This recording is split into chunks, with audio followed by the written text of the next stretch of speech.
ತಮಗೆ ಪ್ರಣಾಮಗಳು. ಧಾರವಾಡದಿಂದ ಕಲೆಕ್ಟರ್ ಠಾಕರೆ ಅವರು ಬಂದಿದ್ದಾರೆ. ತಮ್ಮನ್ನು ಭೇಟಿಯಾಗಬೇಕಂತೆ. ಅವರನ್ನು ಒಳಬರಲು ಹೇಳು. ಮಹಾರಾಣಿ ಅವರಿಗೆ ನಮಸ್ಕಾರ. ನಮಸ್ಕಾರ. ಹೇಳಿ, ತಾವಿಲ್ಲಿಗೆ ಬಂದ ಕಾರಣ?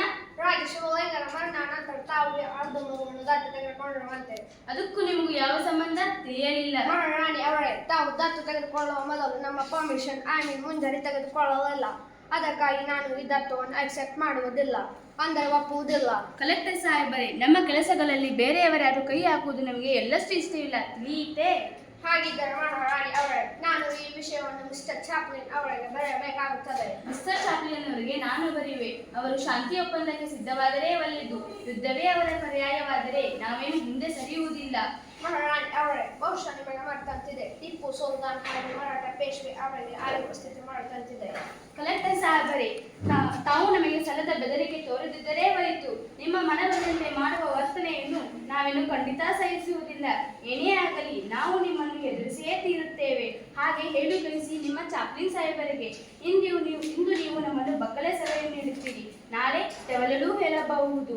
ಆದರೆ ನೆನಪಿನಲ್ಲಿಡಿ, ನಮ್ಮ ದೇಹದಲ್ಲಿ ಉಸಿರಿರುವವರೆಗೂ ಇದು ಸಾಧ್ಯವಿಲ್ಲದ ಮಾತು. ನಮ್ಮ ಅಧಿಕಾರಕ್ಕಾಗಿ, ನಮ್ಮ ಸ್ವತಂತ್ರಕ್ಕಾಗಿ, ನಮ್ಮ ಕೊನೆಯ ಉಸಿರಿರುವವರೆಗೂ ಸಲ್ಲಿಸುವುದನ್ನು ಬಿಡಲಾರೆವು, ತಿಳಿಯಿತೆ? ತಾವಿನ ಹೊರಡಬಹುದು.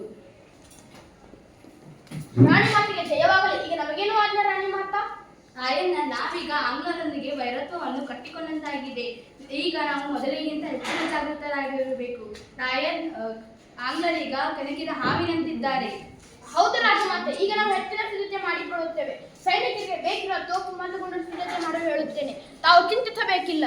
ನೀವೆಲ್ಲ ಇರುವಾಗ ನನಗೆ ಚಿಂತೆಯಲ್ಲಿ ರಾಯಣ್ಣ. ಮಹಾರಾಣಿಯವರಿಗೆ ಜಯವಾಗಲಿ. ಕಿತ್ತೂರಿನ ಸುತ್ತಮುತ್ತಿಗೆ ಹಾಕಿದ ಚಾಪ್ಲಿನ್ ಸಾಹೇಬರು ತಮಗೆ ಸಂದೇಶದೊಲೆಯನ್ನು ಕಳಿಸಿದ್ದಾರೆ. ಆ ಸಂದೇಶದೊಲೆಯನ್ನು ಓದು ರಾಯಣ್ಣ.